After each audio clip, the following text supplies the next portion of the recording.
নমস্কার বন্ধুরা, gate easy cooking চ্যানেলে আপনাদের সবাইকে জানাই স্বাগত। আজ কলকাতা স্টাইল বাটা মশলায় চিকেন কষার রেসিপি নিয়ে আপনাদের সামনে হাজির হয়েছি। ভিডিওটি সম্পূর্ণ দেখার অনুরোধ রইল। ভিডিওটি ভালো লাগলে আমাদের চ্যানেলটি লাইক, শেয়ার অ্যান্ড সাবস্ক্রাইব করে দেবেন এবং পাশে থাকা বেল আইকনটি অবশ্যই প্রেস করে দেবেন লেটেস্ট আপডেটের জন্য। আর ফেসবুক থেকে দেখে থাকলে অবশ্যই আমাদের পেজটি ফলো করে দেবেন। এবার কি করছো? বাটা মশলায় চিকেন কষা? হ্যাঁ, কিভাবে রান্না করবে তুই দেখ কিভাবে করছি। এবার একটার পর একটা দেবো। কড়াই তেল দিয়েছি, তেলটা গরম হলে এবার গোটা গরম মশলা ফোড়ন দেব, দিয়ে কড়াই রসুন দেব, পেঁয়াজ দেবো। রসুনটা লাল করে ভেজে নেব। তেল গরম হয়ে গেছে, এই তেজপাতাটা দিলাম, গোটা গরম মশলাটা দিলাম,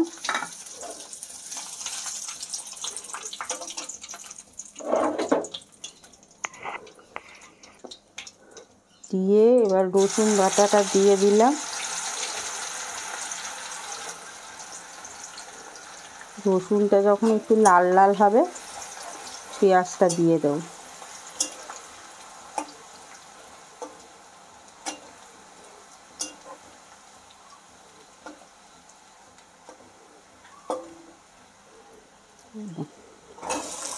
পেঁয়াজটা দিয়ে দিলাম।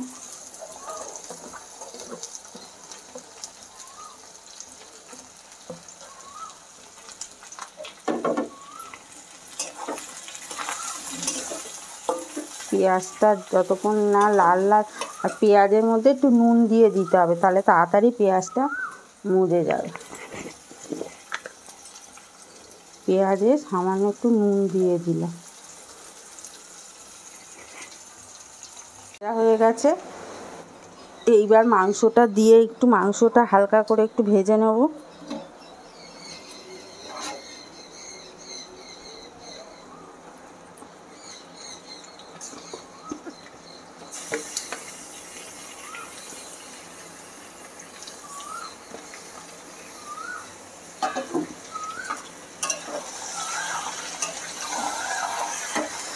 মাংসটার মধ্যে একটু লেবুর রস মাখিয়ে রেখে দিয়েছিলাম 8 ঘন্টা।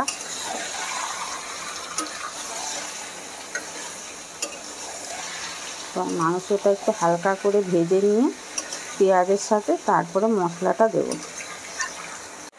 এই রকমই নিত্য নতুন ভিডিও পেতে আমাদের চ্যানেলটি সাবস্ক্রাইব করে নেবেন এবং পাশে থাকা বেল আইকনটি অবশ্যই প্রেস করে নেবেন। আর ফেসবুক থেকে দেখলে অবশ্যই পেজটি ফলো করে আমাদের সাথে থাকবেন লেটেস্ট আপডেটের জন্য। মাঝে মাঝে এরকম একটু নাড়বেন, নাহলে তলায় লেগে যাবে। এইবার আমি মশলাগুলো একে একে দিয়ে দেবো। আমি রান্নায় কোনো গুঁড়ো মশলা ব্যবহার করি না, সব মিক্সিতে বেটে করি। এর মধ্যে লঙ্কা, আদা আর টমেটো দিয়ে বেটে নিয়েছি।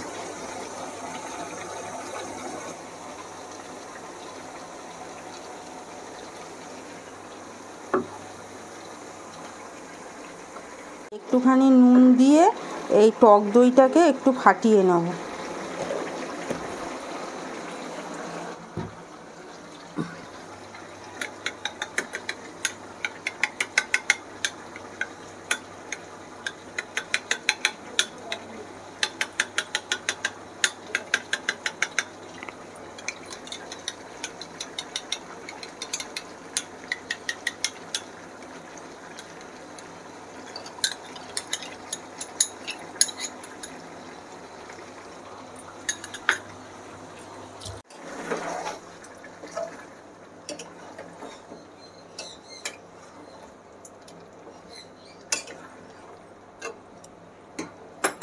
এবার এতে পরিমাণ মতো হলুদ দিয়ে দেব।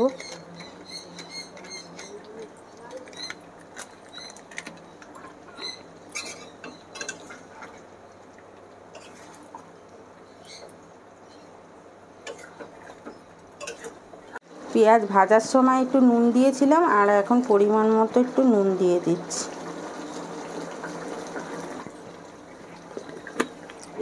এতে আমরা কোনো আলু ব্যবহার করিনি। আপনারা যদি আলু খেতে ভালোবাসেন তাহলে আপনারা আলু ব্যবহার করতে পারেন।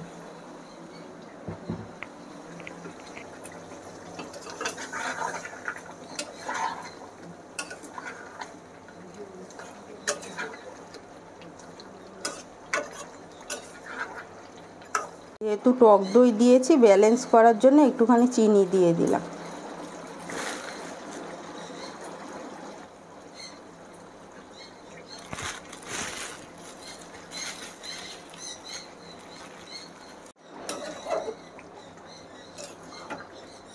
আমি রান্না করতে ভীষণ ভালোবাসি, ওই জন্য আমার ছেলে মেয়ে আমাকে উৎসাহ দিয়েছে যে সবাই যদি রান্না করতে পারে, ফোনে ছাড়তে পারে, তুমিও করো, দেখবে তোমারও একদিন অনেক নাম ডাক হবে। আপনাদের যদি ভালো লাগে আমার রান্নাটা, আপনারা যদি আমার পাশে থাকেন, উৎসাহ দেন, একদিন আমিও অনেক বড় হতে পারব।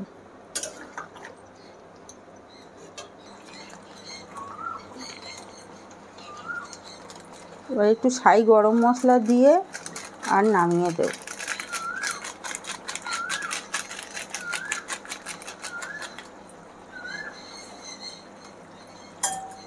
গন্ধ তো খুব সুন্দরই বেরিয়েছে। বন্ধুরা, আপনারাও বাড়িতে এরকম বানিয়ে খাবেন, খুব সুন্দর লাগবে। গন্ধেই তো পেট ভরে যাচ্ছে।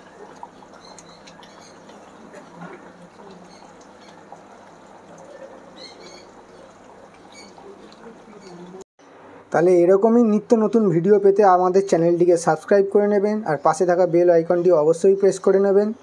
ততক্ষণের জন্য টাটা, দেখা হচ্ছে নেক্সট ভিডিওতে। মা টাটা।